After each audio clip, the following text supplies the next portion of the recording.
Kajian Kitab.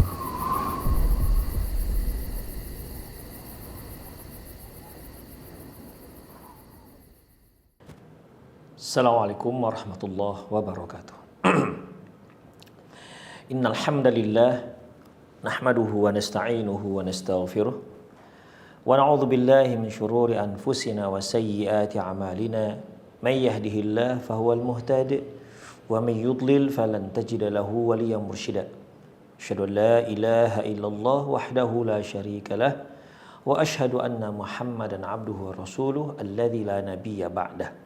Wa qala Allah subhanahu wa ta'ala ya ayyuhalladzina amanu taqullaha haqqa tuqatih wa la tamutunna illa wa antum muslimun.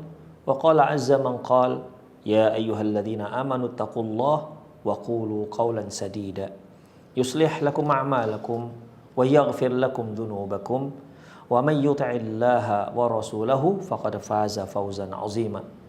Ya ayyuhan nasu taqu rabbakumul ladzi khalaqakum min nafsin wahidah wa khalaqa minha zawjaha wa batha minhuma rijalan katsiran wa nisaa'a wattaqullaha alladzi tasaaluna bihi wal arham innallaha kana 'alaikum raqiba.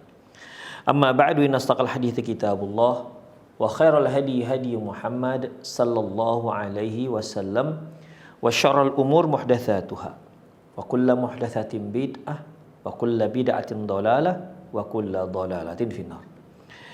Kaum muslimin dan kaum muslimat dimanapun Anda berada, alhamdulillah Allah subhanahu wa ta'ala masih memberi kita kesempatan untuk bertemu kembali dalam kajian menuju negeri abadi, di mana kajian kita kali ini yaitu akan membahas sebab mengapa banyak manusia menjadi penduduk neraka. Mengapa banyak mayoritas manusia itu berada dalam neraka bukan dalam surga. Ikhwah azallahu wa iyyakum, tentunya ini sebab yang akan kita bahas, yaitu sebagai analisa dan juga hal-hal yang bisa menjadi faktor di mana goals ataupun target daripada pelajaran ini yaitu agar kita menghindari diri kita dari sebab-sebab tersebut. Baik. Penulis mengatakan, laisa sabab fi kathrati ahli nari huwa adamu bulughil haqqi ilal bashari ala ikhtilafi azmanihim wa amkinatihim. Penulis mengatakan bahwasanya sebab banyaknya penduduk neraka adalah bukan dikarenakan karena tidak sampainya kebenaran itu kepada umat manusia di satu zaman atau di satu tempat. Tidak, bukan dikarenakan tidak sampainya. Fa innallaha la yu'akhidul ibadi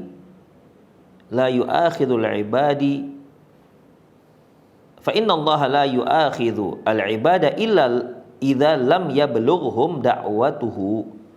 Karena Allah Subhanahu wa taala tidak akan menghukum hamba-hambanya yang tidak sampai kepada mereka dakwah kebenaran tersebut. Artinya Allah Subhanahu wa taala memaafkan. Ya, misalnya ini juga kaidah dalam syariat kita, seorang syariat Islam, yaitu bahwasanya apabila seorang itu tidak mengetahui suatu hukum yang dilarang, maka dia tidak punya dosa. Misalnya seandainya ada seorang muslim yang tidak tahu tidak boleh makan hewan yang bertaring yang memangsa misalnya, dia tidak tahu dan dia mengkonsumsinya, maka dalam Islam dia tidak dikenakan dosa. Karena apa? Karena dia tidak tahu. Itu ikhwah azallahu wa iyyakum. Ya.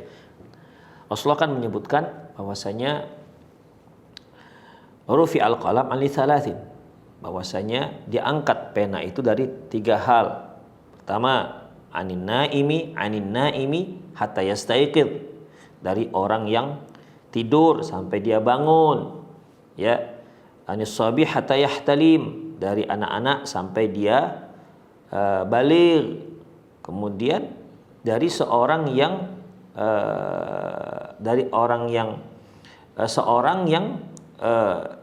dia tidak tahu sampai dia tahu. Demikian ikhwah. Jadi dalam masalah ini Allah Subhanahu wa taala, Rasulullah SAW menyebutkan bahwasanya ya kalau orang yang tidak tahu itu tidak ada hukum. Tapi ingat, dia memang benar-benar tidak tahu, bukan pura-pura tidak tahu. Demikian juga ikhwah, seluruh umat manusia ini, ya, seluruh umat manusia ini dia akan apabila tidak sampai kebenaran itu kepada mereka, maka pada dasarnya mereka tidak akan dihukum oleh Allah Subhanahu wa taala. Ya. Demikian ikhwah. Makanya Allah Subhanahu wa taala firman dalam surah Isra ayat 15, "Wa ma kunna mu'adzibina hatta yab'atsa rasula." Bahwasanya kami tidak akan mengadab satu kaum sampai kami utus terlebih dahulu seorang rasul. Hatta nab'atsa rasula, sampai kami utus seorang rasul kepada mereka. Dengan artian apabila sudah diutus kepada satu kaum seorang rasul, rasul inilah yang menyampaikan kebenaran tersebut. Ya. Apa yang dilarang oleh Allah Subhanahu wa taala, apa yang diperintahkan oleh Allah Subhanahu wa taala. Kalau sudah disampaikan mereka tetap ingkar, tetap melawan, disitulah Allah Subhanahu wa taala mengadabnya. Oleh karena itu ikhwah, kalau kita lihat sejarah para rasul, seperti ketika Allah Subhanahu wa taala menurunkan azab untuk kaum Nabi Nuh, untuk kaum Nabi Lut, untuk kaum Tsamud dan seterusnya, ya. Semua itu setelah adanya peringatan dari para rasul-rasul mereka. Peringatan setelah Allah Subhanahu wa taala utus para rasul kepada mereka. Demikian ikhwah rahimani Allah wa iyyakum. Setelah itulah baru ada diturunkannya azab. Walidzalika fa innallaha arsala fi kulli ummatin nadhir. Oleh karena itu Allah Subhanahu wa taala mengutus para rasul di setiap umat.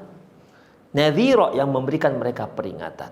Dalam surat Fatir ayat 24 Allah mengatakan, wa im min ummatin illa khala fiha nadhir. Tidak ada satupun umat, ya. Tidak ada satupun umat kecuali di sana kami utus seorang rasul.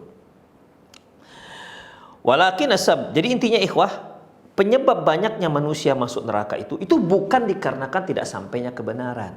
Bukan. Bukan dikarenakan mereka tidak tahu yang benar itu apa. Bukan. Ya, tapi walakin as-sababu wara' dzalika ya'udu ila qillatil ladzina istajabu lirrusul. Tetapi sebabnya adalah kembali kepada karena sedikitnya umat manusia yang mengikuti para rasul. Wa kathratul ladzina kafaru bihim, dan banyaknya yang malah lebih banyak yang kafir, yang ingkar. Ketika para rasul datang, ketika seorang rasul diutus oleh Allah Subhanahu wa taala untuk satu kaum, maka dari kaum tersebut lebih banyak yang ingkar ketimbang yang beriman. Ya tentunya orang-orang yang ingkar, mengingkari dakwahnya para rasul, sudah sampai dakwah kepada mereka, maka orang-orang inilah yang berhak untuk mendapatkan siksaan tersebut. Kemudian ikhwah, wa katsirun minal ladzina istajabu lahum lam yakun imanuhum khalisatan naqiyan.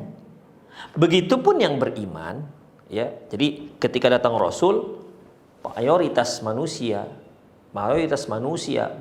umat yang diutus kepada mereka rasul itu lebih banyak yang ingkar ketimbang yang beriman. Begitupun minoritas yang beriman itu, yang mengikuti dakwah rasul itu pun iman mereka tidak murni keimanannya, tidak sempurna keimanannya.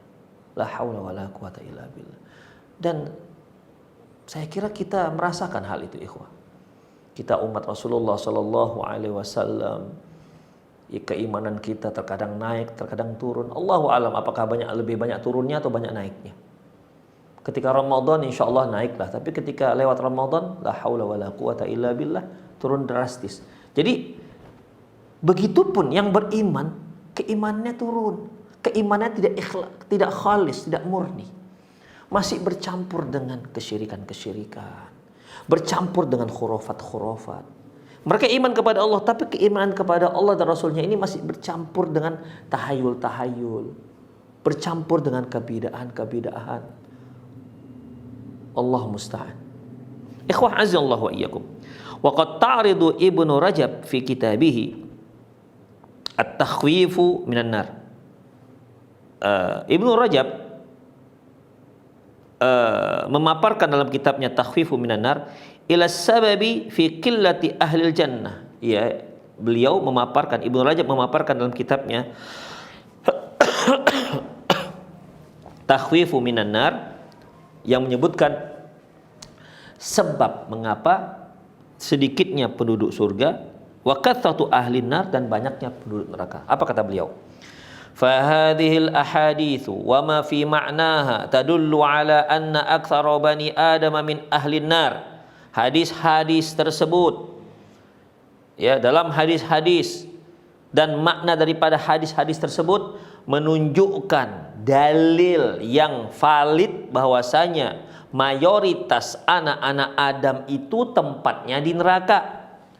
Wa tadullu aidan ala anna atba'ar rusuli qalilun binisbati ila ghairihim, dan itu juga membuktikan bahwasanya pengikut para rasul, ya, itu minoritas, lebih jauh lebih sedikit ketimbang yang mengingkari para rasul. Wa ghairu atba'ir rusul kulluhum finnar, yang bukan pengikut rasul, para rasul, tentunya mereka semua tempatnya di neraka. Illa man lam yablughu ad-da'watu, kecuali orang-orang yang tidak mendengar dakwah, tidak sampai kepada mereka dakwah kebenaran, tidak sampai kepada mereka dakwahnya para rasul. Aw lam yatamakkan min fahmiha ala ma jaa fihi minal ikhtilaf, atau mungkin disebabkan dia belum mampu untuk memahami dikarenakan banyaknya perbedaan-perbedaan. Wal muntasibuna ila atba'ir rusul katsir. Demikian juga orang-orang yang menisbatkan dirinya sebagai pengikut rasul itu juga banyak. Minhum may yatamassaku bidinil mansukh. Di antara mereka ada yang masih berpegang dengan agama yang sudah dimansuhkan. Wa kitabun mubaddal, dan berpegang dengan kitab yang sudah diubah-ubah oleh manusia. Wa hum aidan min ahlin nar, mereka ini juga termasuk penduduk neraka. Jadi ikhwa'azallah, di sini Ibnu Rajab rahimahullah memberikan ulasan, ya, bahwasanya secara umum pengikut para rasul itu jauh lebih sedikit ketimbang yang tidak mengikuti rasul. Atau gini aja, pengikut para rasul, orang yang beriman kepada para rasul yang diutus oleh Allah Subhanahu wa taala, itu jauh lebih sedikit ketimbang orang yang membangkang, yang mengingkari para rasul.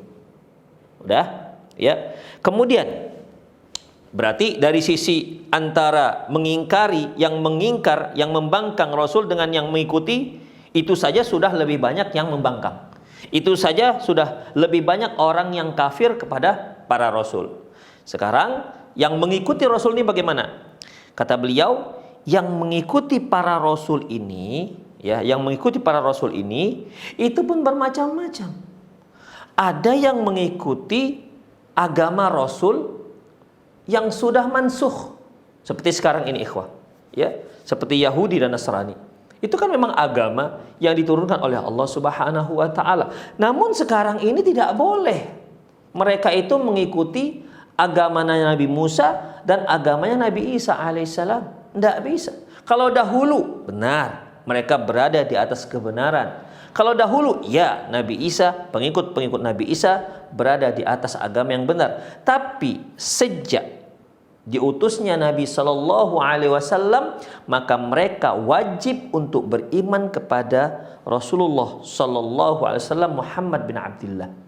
Wajib untuk beriman. Walaupun mereka masih berpegang dengan agama Nasrani yang original, belum pernah dirubah, tidak ada perubahan, atau dengan kitab Injil yang masih ori, tidak ada perubahan, tetap saja mereka tidak boleh bertahan dalam agama tersebut. Mereka wajib untuk beriman kepada Rasulullah SAW, wajib untuk beriman dengan kitabullah, ya Al-Quran, wajib untuk melaksanakan syariat yang diturunkan kepada Rasulullah SAW. Adapun agama mereka sudah mansukh, ya. Adapun agama mereka sudah masuk. Yang sebenarnya ikhwah, dalam agama mereka itu sendiri sebenarnya kalau mereka mau fair, mereka itu memang di dalam agama mereka itu sudah diwajibkan mereka untuk beriman kepada Nabi yang terakhir. Jadi kalau dikatakan mereka beriman sama berpegang tetap, ya itu berarti ada yang diingkari. Ada yang mereka tidak imani, yaitu perintah dalam syariat mereka untuk beriman kepada Nabi yang terakhir. Makanya kan disebutkan dalam surah Saf, di mana Allah Subhanahu wa taala menyebutkan, wa idz qala Isa bin Maryam ya bani Israil, berkata Isa bin Maryam, wahai bani Israel, inni rasulullah ilaikum, aku itu adalah utusan Allah kepada kalian, musaddiqan lima baina yadayya minat Taurat wa mubasysyiran bi rasul ya'ti min ba'di ismu Ahmad, di mana aku itu sudah ada pembenarannya dalam Taurat. Demikian ikhwah. Jadi sebelum Nabi Isa alaihissalam diutus, sebelumnya kan ada Taurat yang diturunkan kepada Nabi Musa. Di dalam Taurat ini sudah ada penjelasan-penjelasan bahwasanya setelah Nabi Musa itu akan diutus lagi seorang rasul, yaitu Nabi Isa alaihissalam. Udah. Kemudian wa mubasysyiran bi rasuli ya'ti min ba'di ismu Ahmad, dan aku berikan kalian kabar gembira seorang rasul yang nanti diutus setelahku, namanya si Ahmad. Jadi Nabi Musa alaihissalam dengan Tauratnya yang turun kepada beliau merekomendasi akan datangnya seorang nabi yang bernama Isa alaihissalam dengan Injilnya. Nabi Isa alaihissalam dengan Injilnya, ya, telah merekomendasi akan datang seorang rasul setelah beliau, yaitu seorang rasul bernama Ahmad, disebutkan dalam Injilnya. Demikian ikhwah. Oleh karena itu sebenarnya kalau mereka memang benar-benar beriman dengan Tauratnya, dengan Injilnya, mereka harus dan wajib beriman kepada Rasulullah SAW. Jadi ada pun yang sekarang ini ketika Rasulullah SAW sudah diutus, ya, maka agama-agama samawi sebelumnya itu sudah mansukh, ya, sudah mansukh, artinya sudah terhapus. Tidak boleh mereka mengikuti lagi. Mereka hanya diberi satu alternatif, yaitu untuk hanya satu pilihan, yaitu untuk mengikuti agama Islam. Maka innad dina indallahil Islam, sesungguhnya agama yang diridhoi oleh Allah Subhanahu wa taala adalah Islam. Wa may yabtaghi ghairal islami dinan fala yuqbala min wa huwa fil akhirati minal khasirin. Barang siapa yang mengikuti selain agama Islam, fala yuqbala min, tak akan diterima. Walaupun agama yang mereka anut sebelumnya benar-benar agama yang masih ori, masih asli, belum ada perubahan, fala yuqbala min, tak akan diterima. Falan, ya, artinya tidak akan pernah diterima oleh Allah Subhanahu wa taala. Wa huwa fil akhirati minal khasirin, dan mereka di akhirat nanti termasuk orang-orang yang merugi. Jadi ikhwah, pengikut kalau perbandingan antara orang-orang yang kafir kepada para rasul itu jauh lebih banyak ketimbang yang beriman dengan para rasul. Tapi orang-orang yang beriman dengan para rasul ini pun terbagi-bagi. Demikian ikhwah. Apabila mereka mengikuti agama para rasul sebelumnya sudah mansukh, maka otomatis, dan mereka meninggal dalam agama tersebut, maka otomatis mereka itu tidak lagi dikatakan penghuni surga. Mereka sudah termasuk dalam penghuni neraka karena mereka sudah dikategorikan orang kafir. Demikian ikhwan. Jadi di antara pengikut para rasul sendiri itu juga ada klasifikasinya. Demikian ikhwan, azallahu wa iyyakum. Ya. Kemudian saya ulangi, wal muntasibuna ila atba'ir rusul katsir. Orang-orang yang menisbatkan dirinya pengikut para rasul itu juga banyak. Di antara yang sedikit ini, ya, juga mereka banyak. Katsirum minhum may yatamassaku bidini biwinasukh. Mereka yang menisbatkan diri mereka kepada pengikut rasul, katsirum minhum may yatamassaku bidinil mansukh. Banyak di antara mereka yang mengikuti, yang berpegang dengan agama yang sudah dihapus, sudah mansukh. Wa kitabun mubaddal, dan masih berpegang dengan kitab yang masih berpegang dengan kitab yang sudah diubah-ubah. Wahum aidon min ahlin nar. Orang yang seperti ini juga termasuk penduduk neraka. Kama qala ta'ala, sebagaimana firman Allah Subhanahu wa taala, wa may yakfur bihi minal ahzabi fannaru maw'iduh. Barang siapa yang kufur kepadanya, maksudnya kepada Rasulullah SAW, minal ahzab, dari suatu kelompok, fannaru maw'iduh, maka dia akan diancam dengan neraka. Wa ammal muntasibuna ilal kitabil muhkam wa syari'atul muayyadah. Jadi ikhwah, kita ulangi lagi klasifikasi umat manusia. Mayoritas penduduk, mayoritas pengikut, mayoritas orang yang mengingkari para rasul itu lebih banyak ketimbang yang mengikuti rasul. Oke, udah jadilah mereka penduduk neraka. Sekarang kita bicara dengan orang-orang yang mengikuti para rasul. Orang-orang yang mengikuti para rasul, banyak juga di antara mereka, walaupun mereka mengikuti agama para rasul yang diutus, tapi tidak sedikit juga di antara mereka yang mengikuti agama yang sudah mansuh, yang sudah dihapus oleh Allah Subhanahu wa taala, seperti sekarang ini. Yahudi Nasrani nggak boleh. Nggak boleh ada orang yang mengikuti agama Yahudi dan agama Nasrani. Mereka wajib untuk masuk ke dalam agama Islam. Baik, berarti mereka menjadi penduduk neraka juga. Tinggallah pengikut Rasulullah sallallahu alaihi wasallam. Ini bagaimana? Ya, tinggallah pengikut Rasulullah sallallahu alaihi wasallam yang Quran yang di nabi mereka adalah Muhammad dan kitab mereka adalah Quran. Wa ammal muntasibuna ilal kitabil muhkam. Adapun mereka yang menisbatkan dirinya dengan kitab yang muhkam, wasyari'atul muayyad, dan syariat yang sudah mendapat pembenaran, waddinul haq, dan agama yang benar, fakatsirum minhum min ahlin nari aydha. Juga banyak yang menjadi penduduk neraka. Wala haula wala quwata illa billah. Artinya umat Muhammad yang mengikuti agama Muhammad, yang beriman kepada Allah Rasulnya, itu juga banyak penduduk neraka. Wa humul munafiqun alladzina hum fid darkil asfali minan nar. Di antara mereka ada orang-orang munafik yang tempat mereka berada di kerak-kerak api neraka paling bawah. Demikian ikhwah, seperti yang sering kita ungkapkan bahwasanya linnari darokat wal jannatu darajat. Untuk neraka itu ada darokat, tingkatannya ke bawah. Semakin ke bawah semakin dahsyat azab yang Allah siapkan.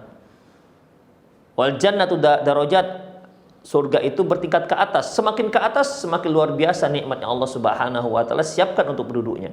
Orang munafik fid-darkil asfali minan nar. Tempatnya di neraka paling bawah, berarti azabnya paling dahsyat. Wal muntasibuna ilaihi zahiran wa batinan fakatsirun minhum futina bisyubhat. Taib. Adapun kalau orang munafik ini kan ikhwah, mereka memang mengatakan kami orang Islam, tapi sebenarnya pura-pura masuk Islam. Secara zahir mereka kan menisbatkan diri mereka kepada Islam, tapi sebenarnya mereka nggak Islam, mereka nggak beriman. Makanya dalam surah Al-Baqarah disebutkan, wa idza laqul ladzina amanu qalu amanna wa idza khalau ila syayatinihim qalu inna ma'akum. Apabila mereka bertemu dengan orang-orang yang beriman, mereka katakan kami itu bersama kalian. Wa idza khalau ila syayatinihim, namun sayangnya ketika mereka bersama setan-setan mereka, mereka mengatakan inna ma'akum, kami itu sama dengan kalian. Inna ma nahnu mustahzi'un, kami itu hanya mengolok-olok orang mukmin. Ya, secara zahir mereka menisbatkan diri mereka kepada pengikut Rasulullah, namun batinnya kan tidak, pura-pura masuk Islam. Taib, ada yang secara zahir dan batin memang pengikut Rasulullah. Ya, memang pengikut Rasulullah, bukan pura-pura menjadi kaum muslimin, tidak. Memang benar-benar dia yakin bahwasanya Rasul adalah yang benar, Quran itu benar, dan seterusnya. Namun begitu pun ikhwah, wa ammal muntasibuna ilahi zahiran wa batinan fakatsirun minhum futina bisyubhat. Begitupun yang memang menisbatkan dirinya kepada Islam lahir dan batin, artinya mereka mengimaninya. Begitupun banyak di antara mereka yang terfitnah, banyak di antara mereka yang terkena fitnah syubhat. Wahum ahlul bid'ah wad dhalal. Mereka adalah pelaku-pelaku bid'ah dan sekte-sekte sesat. Semua mereka mengatakan mereka adalah pengikut Rasulullah SAW, zahir dan batin, tapi mereka sesat. mereka ahlul bidah, mereka yang mengada-ngada dalam Islam. Wa qad waradatil ahadits ala anna hadhil ummah sataftariqu ala bid'i wa sab'ina firqah. Sebagaimana yang disebutkan dalam beberapa hadis bahwasanya umat Rasulullah ini akan terpecah menjadi 72 firqah. Kulluha finnar illa firqatan wahidan. Semuanya masuk neraka kecuali hanya satu kelompok saja. Hadis beliau ini berbunyi iftaraqatil yahud ila 71 firqah. Yahudi itu terpecah menjadi iftaraqatil yahud ila 70 firqah. Orang Yahudi itu terpecah menjadi 70 golongan. Waftaraqatin nasara ila 72 firqah. Orang Nasrani itu terpecah menjadi 72 golongan. Wasataftariqu ummati ila 73 firqah. Dan umatku akan terpecah menjadi 73 golongan. Kulluha finnar. Semuanya masuk neraka. Illa wahidah, kecuali hanya satu. Dari 73 semuanya neraka kecuali hanya satu yang surga. Wala haula wala quwwata illa billah. Wa katsiru minhum aidan futina bisyahwatil muharramati al-mutawa'adati 'alaiha binnar. Begitupun ikhwah, ya, banyak di antara mereka itu terfitnah dengan syahwat, mengikuti hawa nafsu al-muharramah yang haram, al-mutawa'adu 'alaiha binnar yang memang diancam dengan neraka. Hawa nafsu ikhwah.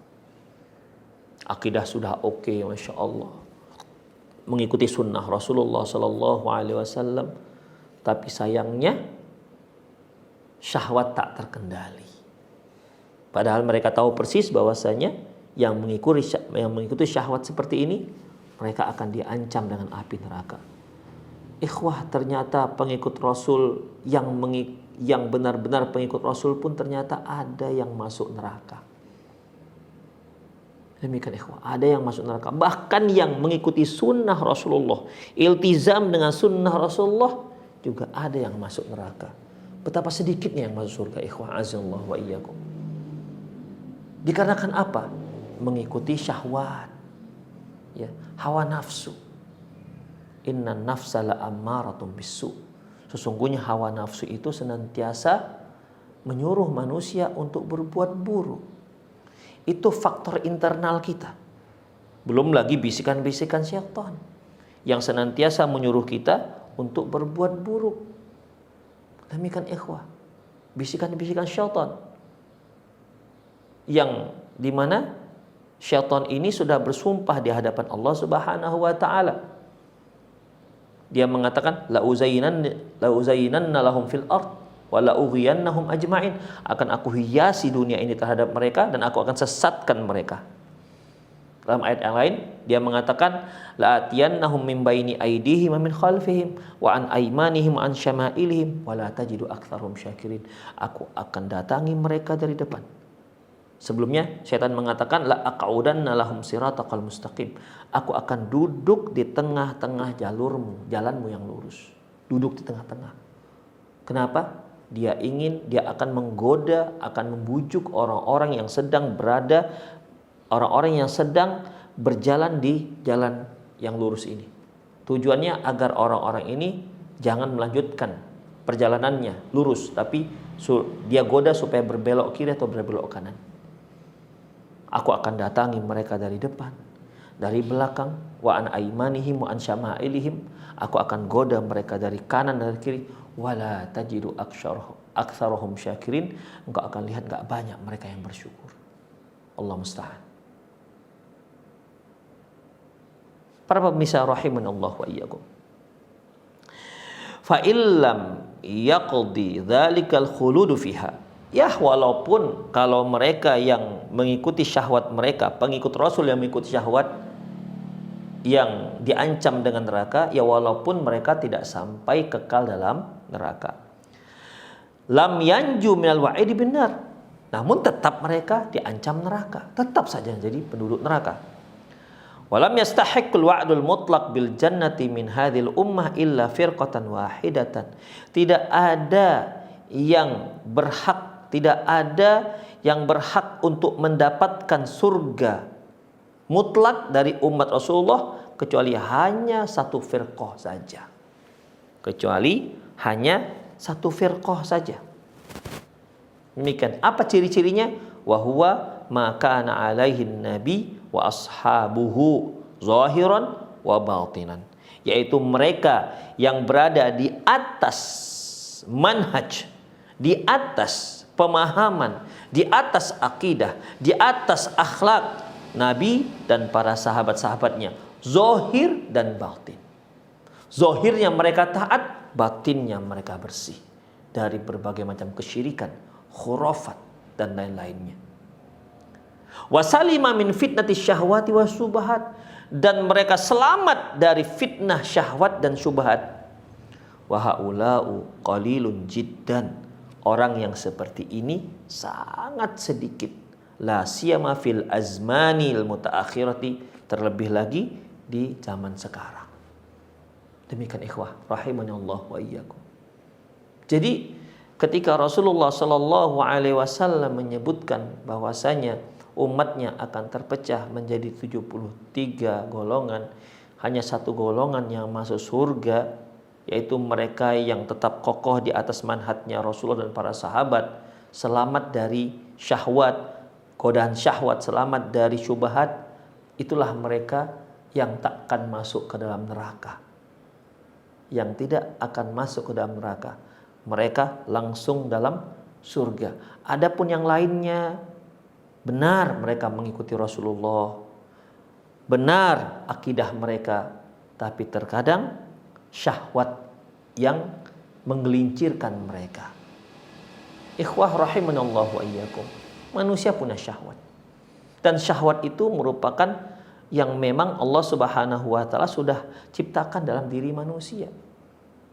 Dan manusia itu memerlukan syahwat.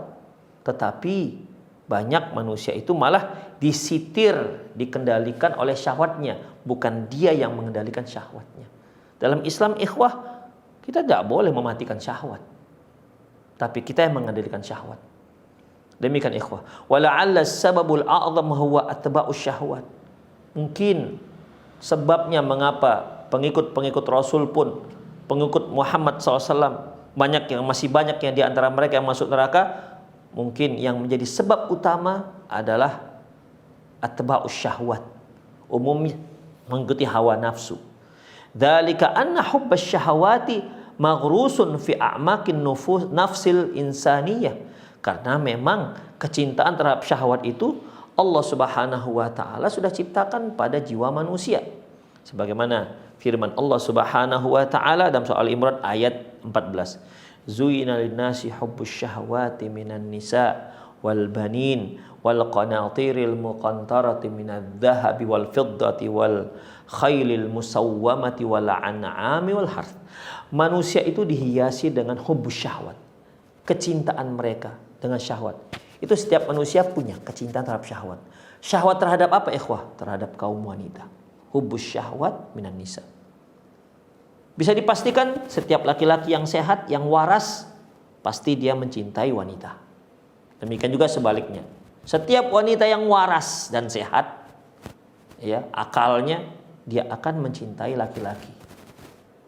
Demikian. Kalau ada yang selain daripada ini, berarti dia memang sedang tidak waras, sedang tidak sehat. Laki-laki punya syahwat terhadap laki-laki. Laki-laki, perempuan yang punya syahwat terhadap perempuan, ini sudah nggak waras. Kalau yang ini sudah nggak sehat juga. Demikian ikhwah. Ya, manusia itu pada dasarnya diciptakan mencintai wanita. Hubbus syahwat minan nisa. Kesukaan, kecintaan syahwat terhadap kaum wanita. Wal banin, anak-anak. Siapa di antara kita yang nggak cinta dengan anak-anak kita, ikhwah? Jangankan manusia, kambing, ayam, hewan, semua suka dengan cinta dengan anak-anaknya. Bahkan hewan-hewan buas yang dia menjadi pemangsa yang paling atas, puncak. Demikian ikhwah, harimau misalnya, dia memakan apa saja. Tapi apakah dia memangsa anaknya? Tidak. Sebuas itu harimau, sebuas singa, tidak ada mereka di antara mereka yang memangsa anaknya. Itulah kecintaan hewan terhadap anaknya. Itu binatang buas, apalagi manusia yang Allah Subhanahu wa taala berikan akal dan juga berikan agama. Demikian ikhwah rahimanallah wa iyyakum. Jadi kecintaan terhadap anak-anak itu sudah ada pada diri manusia. Makanya ada orang yang ketika dia diingatkan tentang syariat Allah, dia biasa-biasa saja. Tapi ketika diingatkan dengan anaknya, dia bisa mengalir. Dia bisa air matanya bisa mengalir. Demikian. Kenapa? Karena pengaruh sangat cintanya kepada anak-anak. Hal-hal kalau diingatkan tentang Allah, dia nggak menangis. Diingatkan tentang anaknya, dia menangis. Begitulah ikhwah, karena adanya hubbus syahwat terhadap anak-anak. Wal banin wal qanatiril muqantarati minadz dzahabil fiddah, dan harta benda baik emas dan perak. Ya, yang namanya manusia pasti sih cintalah dengan harta benda. Ya, pasti bisa dipastikan itu. Suka dengan emas, suka dengan perak. Kemudian wal khailil musawwamah, demikian juga kuda, kendaraan kuda yang jinak, kuda yang baik. Ikhwah, kalau bahasa kita sekarang, cinta dengan kendaraan. Ya, yang kalau ada yang punya mobil, dia suka dengan mobil dia rawat mobilnya, itu sebuah kecintaan. Dia tidak ingin terlihat mobilnya itu kotor, maka dia cuci, ya dia bersihkan. Itu kecintaan, itu menunjukkan kecintaan. Wal an'ami wal harth, binatang ternak. Demikian juga terhadap tanaman-tanaman. Demikian ikhwah, orang-orang yang berternak, dia sangat senang melihat hewan ternaknya, apalagi dia menjiwai hewan ternaknya. Demikian ikhwah. Bahkan saya punya teman, saking dia mendalami hewan ternaknya, kambingnya, ketika dia lihat, dia sudah tahu ini kambing ini sedang stres. Dia lihat dari kotorannya, tahu dia ini sedang stres, ini sedang sehat. Demikian ikhwah. Padahal mungkin kalau dia lihat anaknya nggak begitu kali. Tapi melihat kambing, dia tahu mana kambingnya sedang stres, mana kambing yang sedang sehat. Demikian ikhwah, dari suaranya dia tahu. Itulah karena mendalami ikhwah, kecintaan dia terhadap hewan ternaknya. Demikian juga kecintaan terhadap tanaman-tanamannya. Demikian para petani ikhwah, mereka sangat cinta dengan tanamannya. Dia tanam, dia pupuk, dia perhatikan perkembangannya, dia perhatikan jika ada hama, apa yang harus dia lakukan, sampai nanti dia berbuah. Ketika dia melihat berbuah lebat, dia merasa kagum dengan tanaman-tanamannya, dan itu menghabiskan waktu dan perhatian. Itulah manusia. Hubbus syahwati minan nisa wal banin wal qanatiril muqantarati minadz dzahabi wal fiddah wal khailil musawwamati wal an'amil harth. Allah Subhanahu wa taala mengatakan dzalika mataul hayatid dunya. Itulah perhiasan kehidupan dunia. Demikian ikhwah. Ya. Wa katsirun minan nas yuridul wusul ila hadhihi syahwat anit tariqil ladzi tahwaha nafsuhu wa yuhibbuha qalbuh. Dan banyak orang-orang untuk mendapatkan hal-hal yang disebutkan dalam Al-Qur'an dalam ayat tadi, ya, wanita, anak-anak, harta benda, kendaraan, hewan ternak dan tanaman. Banyak di antara manusia itu yang untuk mendapatkan itu, dia menghalalkan segala cara, mengikuti cara-cara yang cocok dengan nafsunya. Wala yura'i fi dzalika syar'ullahil munazzal, dan dia tidak peduli dengan aturan yang telah Allah Subhanahu wa taala turunkan. Ikhwah, kita cinta dengan wanita. Apakah syariat kita melarang kita untuk mencintai wanita? Tidak. Silakan Anda mencintai wanita. Apakah Anda sudah jatuh hati dengan seorang wanita? Oke, kalau Anda sudah jatuh hati, silakan lamar dia, nikahi dia. Itu syariat kita. Nikahi dia dengan cara yang disyariatkan oleh Allah Subhanahu wa taala. Minta restu orang tuanya sehingga orang tuanya bisa menjadi wali, menikahkan dengan kita. Itu caranya ikhwah. Tidak dia diambil kemudian kawin lari, tidak demikian. Atau berzina, apa bedanya manusia dengan hewan? Jadi bukan, dalam Islam tidak ada larangan mencintai seorang wanita. Silahkan Anda cinta, silahkan Anda nikahi dia. Atau Anda ingin cinta lagi dengan wanita kedua, silahkan Anda nikahi dia. dengan prosedur yang telah ditetapkan oleh syariat Allah Subhanahu wa taala. Demikian ikhwah. Anda mencintai anak Anda, silahkan Anda cintai, dan itu merupakan fitrah seorang manusia. Anda cinta dengan kendaraan Anda, silahkan. Anda cinta dengan hewan ternak Anda, silahkan. Anda cinta dengan tanaman Anda, silahkan. Tapi jangan sampai itu semua mengalihkan diri Anda dari kecintaan Anda kepada Allah Subhanahu wa taala. Karena kecintaan kepada Allah itu di atas segalanya.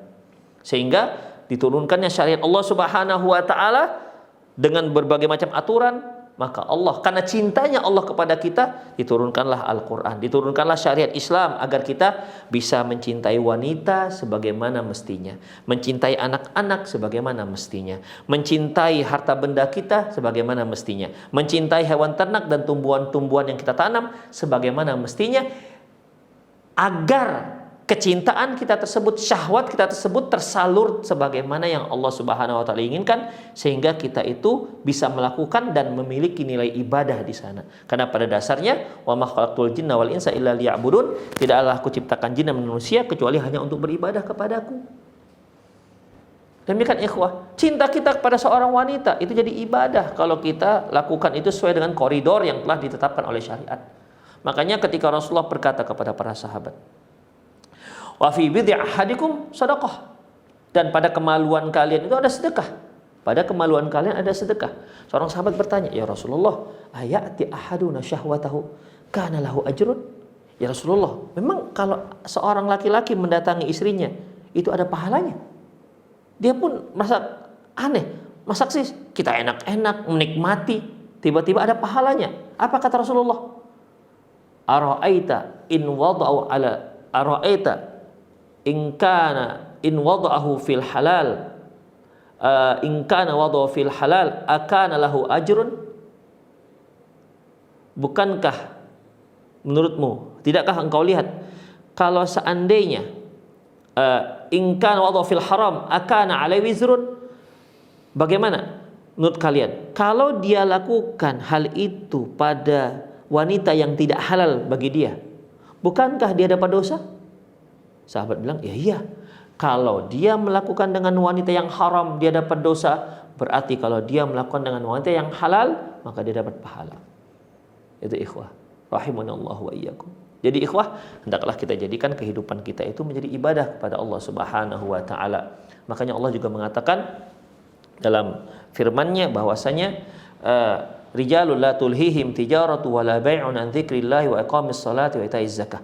Orang-orang yang mereka berjualan, berdagang, transaksi, tapi tidak melalaikan mereka dari melaksanakan sholat, tidak melalaikan mereka dari bayar zakat dan seterusnya. Yakhafuna yawman tataqallabu fil qulub wal absar. Intinya adalah bukan berarti kita tidak dibolehkan oleh Allah untuk mencintai itu semua. Silahkan, karena itu fitrah seorang manusia. Tapi lakukanlah sesuai dengan kode etik, sesuai dengan koridor, sesuai dengan aturan yang Allah Subhanahu wa taala tetapkan, agar dia itu menjadi baik, agar hasilnya menjadi baik dalam kehidupan dunia dan juga di akhirat kelak. Taib ikhwah azallahu wa iyyakum. Kemudian wa adif ila hadza tamassukul abna bi mirathil aba'il munaqidu li syar'illah. Ditambah lagi banyaknya para anak-anak generasi yang masih berpegang dengan tradisi yang mereka dapatkan dari orang-orang tua mereka yang jelas-jelas bertentangan dengan syariat. Kan banyak kita lihat kaum muslimin, umat Muhammad SAW, tapi masih berpegang dengan tradisi yang dia dapati dari orang tuanya. Padahal dia tahu bahwasanya tradisi itu jelas, padahal dia tahu bahwasanya ada tradisi-tradisi itu yang mengandung kesyirikan, ada tradisi-tradisi yang jelas bertentangan dengan syariat Islam. Seharusnya kan dia tidak mengikuti tradisi itu, tapi tidak sedikit orang-orang yang tetap melakukannya walaupun itu bertentangan dengan syariat. Oleh karena itu ikhwah, Allah berfirman dalam surat Zukhruf ayat 23 dan 24, wa ma arsalna min qablika fi qaryatin min nadhirin illa qala mutrafuha. Tidaklah kami utus sebelum engkau wahai Muhammad, tidaklah kami mengutus para rasul sebelum engkau wahai Muhammad ke suatu kampung daerah, ya, illa qala mutrafuha, kecuali orang-orang elit mereka mengatakan. Jadi Allah Subhanahu wa taala sedang mengabarkan kepada Rasulullah SAW bahwasanya sungguhnya sebelum kamu kami utus juga para rasul kepada ke kampung-kampung ataupun ke tempat-tempat, ya, ke kota-kota, di mana ketika kami utus mereka maka mendapatkan respon dari orang-orang elit mereka. Apa itu respon mereka? Inna wajadna aba'ana ala ummatin wa inna ala atharihim muqtadun. Sesungguhnya kami mendapatkan ayah-ayah kami memiliki sebuah tradisi dan kami tetap mengikuti tradisi ayah-ayah kami tersebut. Kami mengikuti jejak mereka. Kami tetap berpegang dengan tradisi yang kami dapati dari ayah-ayah kami. Kemudian Rasul yang diutus kepada mereka berkata, qala awalau ji'tukum bi ahda mimma wajadtum ali aba'akum. Jawaban dari para rasul ini, walaupun kami membawa sesuatu ataupun agama yang lebih baik ketimbang yang kalian dapati dari ayah-ayah kalian. Qalu, jawaban mereka, inna bima ursiltum bihi kafirun. Kata mereka, enggak.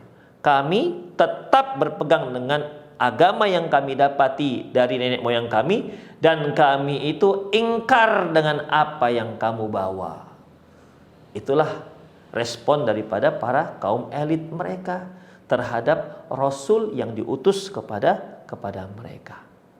Demikian ikhwah rahimani Allah wa iyyakum. Itulah hal-hal yang perlu kita ketahui tentang masalah mengikuti tradisi. Apalagi kita di Indonesia, banyak sekali tradisi-tradisi kita. Masing-masing suku punya tradisi. Orang Aceh punya tradisi, orang Minang punya tradisi, orang Jawa punya tradisi, suku Dayak punya tradisi, suku Madura punya tradisi. Yang pada dasarnya ikhwah, tradisi itu kan kebiasaan. Pada dasarnya kebiasaan itu boleh diikuti, tapi ingat selama tidak bercanggah, tidak bertentangan dengan syariat Allah Subhanahu wa taala. Demikian, apalagi terkait dengan masalah akidah. Demikian ikhwah. Jadi kita tidak boleh mengambil begitu saja, harus kita olah dengan kacamata syariat Allah Subhanahu wa taala. Jika ada yang bertentangan dengan syariat Islam, maka kita tinggalkan saja. Tapi kalau dia masih boleh, tidak bertentangan, silahkan, tidak ada masalah. Demikian ikhwah rahimanallahu wa iyyakum. Wa ilfu makana alaihi aba'u wa taqdisuhu daun ubutuliyat bihil umam.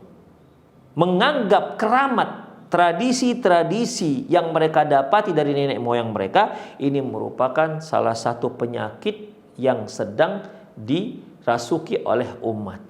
Cukup kronis penyakit ini. La yakillu atharu anisyahwatil maghrusati fi a'maqil insan, dan pengaruhnya pengaruhnya juga tidak kalah dahsyat, tidak kalah kuat terhadap pengaruh syahwat yang memang sudah Allah ciptakan pada diri manusia. Illam yakun huwa syahwatun fi dzatiha, atau bisa juga kita katakan pengikuti tradisi itu bahkan itu juga termasuk syahwat. Wa rawa at-Tirmidzi wa Abu Dawud wa Nasa'i an Abi Hurairah radhiyallahu anhu anna Rasulullah sallallahu alaihi wasallam qala, bahwasanya Rasulullah sallallahu alaihi wasallam bersabda, lamma khalaqallahu nar, ketika Allah Subhanahu wa taala menciptakan neraka, qala li Jibril, Allah berkata kepada Jibril, idhhab fanzur ilaiha, Jibril, coba kamu lihat. Ya, aku baru saja menciptakan neraka, kata Allah. Jibril, coba kamu lihat bagaimana neraka yang telah kuciptakan itu. Fadhahaba fanadhara ilayya tsumma jaa. Lantas pergilah Jibril dan beliau pun melihat bagaimana neraka yang telah Allah ciptakan. Lantas setelah itu dia pun datang kembali dan berkata, wa izzatika la yasma'u biha ahadun fayadkhuluha. Dan demi zatmu ya Allah, demi keagunganmu ya Allah, tidak ada seorang pun yang mendengar dahsyatnya neraka lantas dia masuk ke dalam neraka, nggak akan ada. Ya. Jadi Jibril mengatakan ketika melihat bagaimana dahsyatnya azab neraka itu, Jibril mengatakan, ya Allah, kalau begini neraka nggak akan ada seorang pun yang mau masuk neraka, nggak akan ada. Wa haffaha bisyahwat. Lantas setelah itu Allah kelilingi neraka itu dengan syahwat. Dikelilingi syahwat. Sebagaimana yang kita katakan tadi, manusia itu cenderung pada syahwatnya. Maka dikelilingi dengan syahwat-syahwat, artinya syahwat yang memang bertentangan dengan hawa nafsu, dengan syariat Allah Subhanahu wa taala. Hal-hal yang disukai oleh syahwat. Hal-hal yang disukai oleh syahwat. Faqala idhhab fandur ilaiha. Jibril, sekarang kamu lihat lagi neraka itu bagaimana. Fadhahaba fanadhara ilaiha. Lantas Jibril pun kembali melihat neraka. Yang tadi, yang pertama ketika diciptakan belum lagi dikelilingi oleh syahwat. Nah, sekarang sudah dikelilingi oleh syahwat. Sekarang kamu lihat Jibril. Lantas pergilah Jibril dan falamma raja'a, ketika Jibril balik menghadap Allah, faqal, dan dia berkomentar, wa izzatika laqad khasyitu alla yabqa ahadun illa dakhalaha. Ya Allah, kalau beginilah neraka dikelilingi oleh syahwat, aku khawatir tidak ada seorang pun yang tidak terjebak dengan neraka ini. Artinya kalau seperti inilah rayuan godaan neraka, ya, kalau beginilah jebakan-jebakannya, beginilah rayuannya, dikelilingi oleh syahwat yang disukai oleh manusia, saya khawatir ya Allah tidak akan ada seorang pun yang nggak masuk neraka, karena tergoda dengan neraka, karena tergoda dengan syahwat-syahwat yang ada dikelilingi oleh neraka, terjebak dengan syahwatnya sehingga membuat dia masuk dalam neraka. Itulah kekhawatiran iblis, itulah kekhawatiran Jibril alaihissalam. Jibril saja sudah mengerti, ikhwah, bagaimana luar biasanya syahwat yang dapat menjebak manusia agar mereka, sehingga membuat mereka masuk ke dalam api neraka. Kemudian akhrajahu Tirmidzi wa Abu Daud. Lafaz seperti ini diriwayatkan oleh Tirmidzi dan Imam Abu Daud. Wa zada Nasai, dalam riwayat Nasai ada tambahan lafaz. Apa itu? Idhab fandur ilaiha. Artinya ketika Allah Subhanahu wa taala mengelilingi neraka itu dengan syahwat, Allah mengatakan, sekarang kamu lihat wahai Jibril, pergi dan lihat. Kemudian wa ila ma'adattu li ahliha fiha. Allah mengatakan, Jibril pergi dan lihatlah apa yang sedang kusiapkan untuk penghuninya neraka itu. Demikian ikhwah rahimani Allah wa iyyakum. Wa fi sahihail Bukhari wal Muslim, dalam kitab sahih, dua sahih yaitu Bukhari dan Muslim, an Abi Hurairah radhiyallahu anhu, dari Abi Hurairah radhiyallahu anhu, qala, dia berkata, qala Rasulullah sallallahu alaihi wasallam, Rasulullah sallallahu alaihi wasallam bersabda, hujibatin naru bisyahwat. Neraka itu dikelilingi, hujibat, dikelilingi, dinaungi oleh syahwat. Wa hujibatin jannah bil makarih, dan surga itu dikelilingi dengan hal-hal yang tidak disenangi oleh hawa nafsu. Demikian ikhwah. Jadi kalau neraka ini apa misalnya? Perzinahan. Ya kalau manusia ini kan, kalau seandainya tidak diturunkan syariat, mereka ini sudah seperti hewan. Demikian. Karena rahmat Allah, sayangnya Allah kepada kita, Allah turunkan agama Islam agar kita bisa menyalurkan syahwat sesuai dengan perintah Allah, dan memang itu kembali maslahatnya kepada manusia. Ya, kembali maslahatnya kepada manusia. Jadi syariat yang Allah turunkan ini itu bukan untuk memberatkan manusia sebenarnya, bukan. Bahkan tanda kasih sayang Allah kepada kita. Demikian, agar kita bisa melakukan hal itu sehingga ada faedahnya, manfaatnya, maslahatnya untuk kita untungnya. Jadi orang-orang yang taat kepada Allah, orang-orang yang melaksanakan syariat Allah Subhanahu wa taala, sebenarnya dirinya sendirilah yang beruntung yang pertama, bukan orang lain. Seperti misalnya ketika Allah Subhanahu wa taala wajibkan kepada kita bayar zakat. Sebenarnya yang untung pertama itu bukan kau orang miskin yang mendapat zakat. Kita yang mengeluarkan zakat itu pertama yang beruntung, bukan mereka. Ketika kita memberi nasihat kepada orang lain, di mana Allah Subhanahu wa taala mengatakan wa tawassaw bil haqq wa tawassaw bis sabr, saling menasihati dalam kebenaran dan saling menasihati dalam kesabaran. Sebenarnya yang paling untung yang pertama bukan orang yang diberi nasihat. Sebagaimana yang dikatakan Rasulullah SAW mengatakan dalam hakul muslim al muslim sittah, yaitu situn, hak seorang muslim terhadap muslim yang lain ada 6. Fa'idastansahka fansahlahu. Apabila mereka minta nasihat, maka nasihati. Yang pertama beruntung dengan bukan orang yang kita nasihati, kitalah orang yang pertama yang beruntung yang memberi nasihat. Jadi mereka-mereka yang melaksanakan syariat Allah itu mereka yang beruntung, ya. Jadi Allah menurunkan syariat ini bukan untuk menyusahkan kita, bukan, tapi agar kita bisa menjalani kehidupan dunia ini baik di dunia hasanah dan di akhirat juga mendapatkan kebaikan. Demikian ikhwah rahimani Allah wa iyyakum. Ya, jadi dalam masalah ini neraka itu dikelilingi dengan syahwat, sementara surga dikelilingi dengan al-makari, hal-hal yang tidak diinginkan oleh manusia. Akhrajahul Bukhari wa Muslim, diriwayatkan oleh Imam Bukhari dan Muslim. Wali Muslim, dan dalam lafaz Imam Muslim disebutkan huffat, kalimat huffat sebagai pengganti hujibat, artinya sama. Qala Siddiq Hasan Khan, berkata Siddiq Hasan Khan dalam mengomentari hadis ini, wal muradu bisyahawati muradatun nafs was mustaldzatiha wal mustaldzatuha wa ahwiyatuha. Yang dimaksud dengan syahwat dalam hadis tersebut yaitu hal-hal yang disukai oleh nafsu, yang membuat dia merasa lezat dan yang memang diinginkan, cocok dengan hawa nafsu. Ya.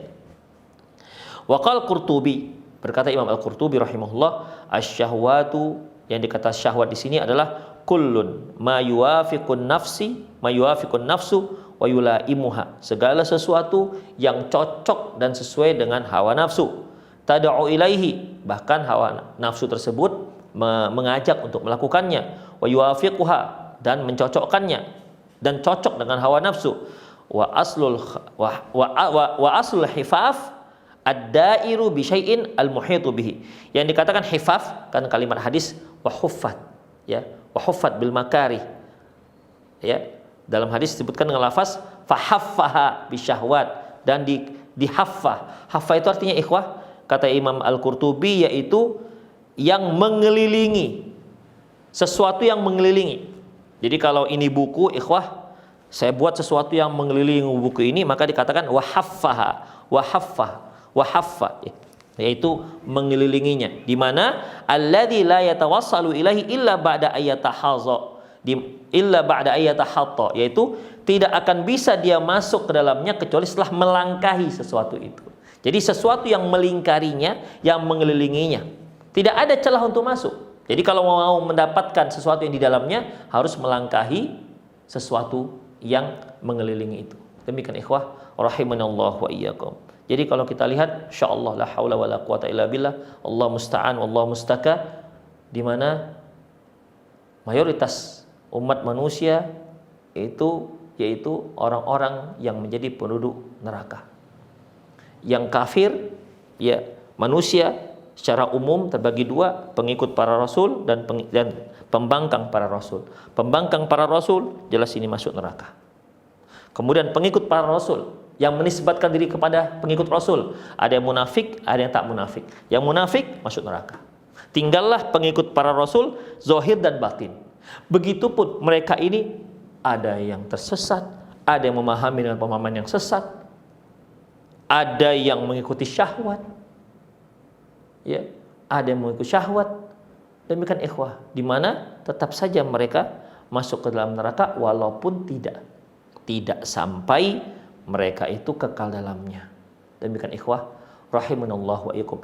Demikianlah gambaran dalam hadis perbandingan antara orang-orang yang menjadi penghuni neraka dengan orang-orang yang menjadi penghuni surga, yang perbandingannya itu sangat sedikit. Dan ini sebagaimana yang kita sebutkan dalam hadis sebelumnya, bahwasanya untuk seluruh umat manusia dari 1999 itu di neraka, hanya satu dalam surga. Untuk umat Muhammad, sebagaimana kesimpulan yang disebutkan oleh Al-Hafiz Ibnu Hajar, yaitu untuk mengkompromikan dua hadis. Yang hadis yang pertama menyebutkan yaitu 1 di antara yang 1000. Hadis yang kedua menyebutkan 10 di antara 1000, yaitu kalau yang satu dari yang 1000 yaitu dibandingkan dengan seluruh umat manusia. Tapi kalau 100 dari 1000, ya 100 masuk surga, dari yang 1000 sisanya, dari yang 1000 hanya 100 masuk surga, itu adalah yang ada dalam lingkaran umat Muhammad sallallahu alaihi wasallam. Jadi oleh karena itu ikhwah, kita sebagai seorang muslim ya harus banyak bertakwa kepada Allah, mohon kepada Allah, mohon petunjuk, mohon inayahnya, mohon taufik kepada Allah Subhanahu wa taala. Makanya kita selalu berdoa, wala takilni tarfata ain, ya Allah janganlah engkau biarkan diriku sendiri, ya walaupun hanya sekedap mata. Kita sangat membutuhkan petunjuk dari Allah Subhanahu wa taala, sangat membutuhkan. Setiap nafas kita butuh petunjuk dari Allah Subhanahu wa taala agar kita tidak lari dari jalan yang lurus, dimana kalau kita lari dari jalan yang lurus maka ujungnya adalah neraka jahanam.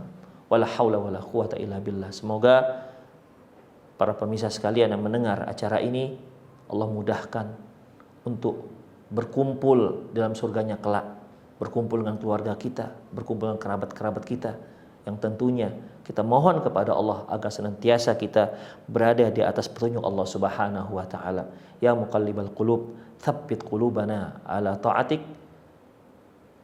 ala dinik, ya musarrifal qulub, sarrif qulubana ala ta'atik. Demikianlah para pemirsa sekalian, karena waktu kita sudah habis ya. Semoga apa yang dibahas tadi bermanfaat, dan mohon maaf jika ada kekurangan. Saya undur diri. Aku lu qouli hadza wastaghfirullah li wa lakum wa lisairil muslimin innahu wal ghafurur rahim. Assalamualaikum warahmatullahi wabarakatuh.